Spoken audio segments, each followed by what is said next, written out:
This first screencast is going to show you how to easily create your own Symbaloo account. The first thing you're going to want to do is go to www.symbaloo.com. When you sign up, it's very easy. Up in the top right corner here, you're going to see create a free account.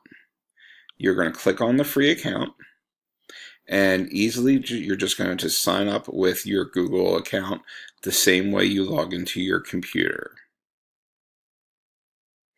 Now, once you've signed in, it's going to bring you to this screen.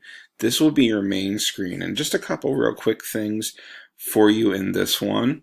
Up at the top, there are toolbars, which will show you the different Symbaloos that you have created here. There will be a couple that are here from Symbaloo itself that they put onto everybody's account. You can get rid of these. You can keep these if you would like.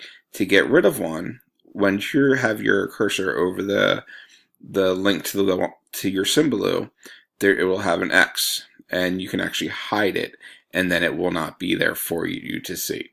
This can be nice because it can get rid of ones that you just don't use and ones that you just don't need to see.